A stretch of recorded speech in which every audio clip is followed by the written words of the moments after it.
Hello नमस्कार दोस्तों, हम आपको आज तिलकुटे व्रत की कथा सुनाते हैं। जो महिलाएं चौथ के व्रत की कथा करती है, जब माँ के चौथ में तिलकुटा आता है, उसकी व्रत कथा है। तिल चौथ की कहानी कहा जाती है। एक शहर में देवरानी और जिठानी रहती थी।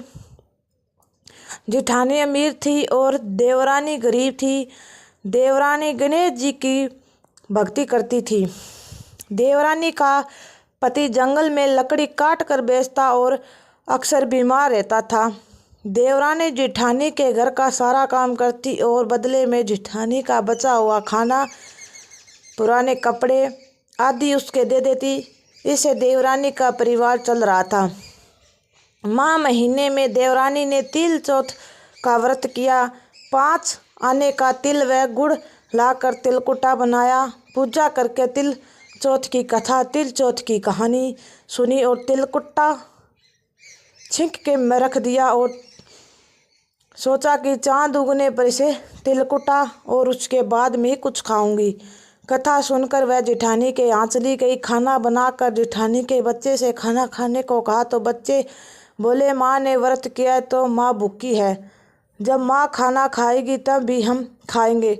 जिठानी का खाना खाने को कहा तो जिठानी बोली, मैं तो अकेला नहीं खाऊंगी, जब चांद निकलेगा सब खाएंगे तभी मैं ही खाऊंगी। जिठानी ने उसे कहा कि आज तो किसी ने भी अभी तक खाना नहीं खाया, तुम्हें कैसे दूं? तुम सवेरे सवेरे ही बचा हुआ खाना ले जाना। देवरानी के घर पर पति बच्चे सब आस लगाए बैठे थे कि आज तो त्योहार है, इसलिए कुछ पकवान आदि खाने को मिलेगा। परंतु जब बच्चों को पता चला कि आज तो रोटी भी नहीं मिलेगी तो बच्चे रोने लगे। उसके पति को बहुत गुस्सा आया। उसने कहने लगा, सारा दिन काम करके भी 2 रोटी नहीं ले सकती तो क्या काम करती है? पति ने गुस्से में आकर पत्नी को कपड़े धोने वाले धोवन से मारा। धोवने का हाथ में टूट गया और फटे से मारा। वह बेचारी गणेश जी को याद करती करती रोते रोते पानी में पीकर सो गई। उस दिन गणेश जी और देवरानी के सपने में आए। कहने लगे, धोवने वाली पाटे मार से सो रही है, आज जाग रही है। वह बोली, कुछ सो रही हूँ, कुछ जाग रही हूँ। गणेश जी बोले, भूख लगी है, कुछ खाने को दे। देवरानी बोली, क्या दूँ, मेरे घर में अन्न का एक दाना भी नहीं है। जिठानी का बचा खुचा खाना देती थी, आज वही नहीं मिला। पूजा का बचा हुआ तिलकुटे छिंके में पड़ा, वही खा लो। तिलकुटे खाने के बाद गणेश जी बोले, धवन मारने वाली पाटे मारने वाली निपटारी लागी, काल निपटे। वह बोली, यहाँ घर है पड़ा, यहाँ इच्छा पर मिनट निमट लो। फिर गणेश जी को बच्चे की तरह बोले, कहाँ पूछूं? नींद में मगन होकर देवरानी ने बहुत गुस्सा आया और कब से तंग किया जा रहा है, सो बोली, मेरे सर से पूछ ले, कहाँ पूछूंगी? सुबह जब देवरानी उठी तो देखकर हैरान रह गई। पूरा घर हीरे मोती से जगमगा रहा था। सिर में जहाँ विनायक जी पोंछनी कर दिए गए हीरे के टिंके मुंदी जगमगा रहे थे। उसी दिन देवरानी जेठानी का यहाँ काम करने नहीं गई।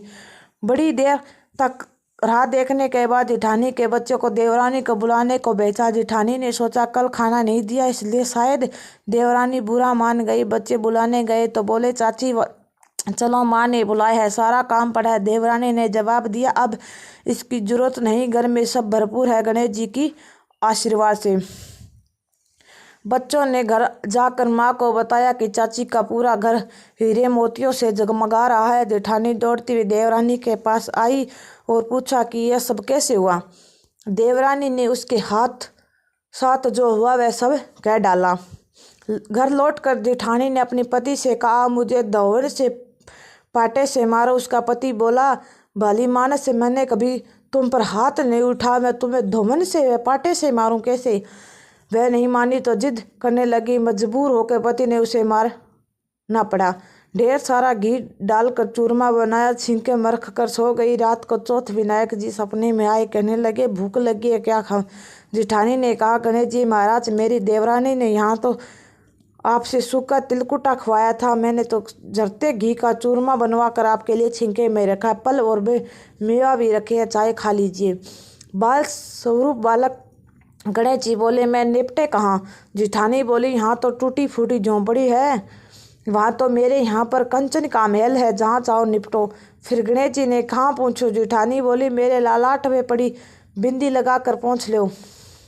धन की भूखी जेठानी सुबह बहुत जल्दी उठ गई। सोचा घर हीरा जवाहरात से भरा चुकेगा। देखा पूरा घर गंदगी से फैला हुआ था। तेज बदबू आ रही थी। उसके सिर से भी बहुत सी गंदगी लगी। उसने कहा, गणेश जी महाराज जी, ये आपने क्या किया? मुझे रूठे देवरानी को टूटे। जेठानी ने घर पर की सफाई करने की बहुत कोशिश की, परंतु गंदगी का ज़्यादा फैलती गई। जेठानी के पति को मालूम चला तो बहुत गुस्सा आया। वह बोला, तेरे पास इतना सब कुछ था, फिर भी तुम्हारे मन नहीं भरा। परेशान होकर चौथ की गणेश जी की मदद की विनती करने लगी। गणेश जी का, देवरानी से जलने के कारण तूने जो किया था उसी का फल है। जब तुम धन से आधा उसी को देगी तो सभी साफ होगा।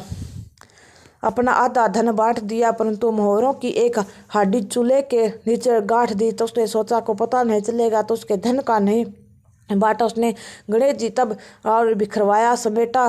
ये बोले, पहले चूल्हे के नीचे गांठी हुई मोहरों की गांठी सही तक रख दो, सुई की भी 2 हिस्से होकर दो। इस प्रकार गाजान में बहुत स्वरूप आकर सुई जैसी छोटी चीज़ों का बंटवारा कि उसने अपनी माया समेटी। गणेश जी महाराज जैसी अपने देवरानी पर कृपा करी, वैसे सब पर करना। कहानी कहने और सुनने वाले, उंकारा बनने वाले सब की कृपा करना, किंतु जेठानी को जैसी सजा दी वैसी किसी को मत देना। बोलो गणेश जी महाराज की, चौथ माता की। धन्यवाद दोस्तों। हमारे चैनल पर नए हो तो सब्सक्राइब व शेयर व कमेंट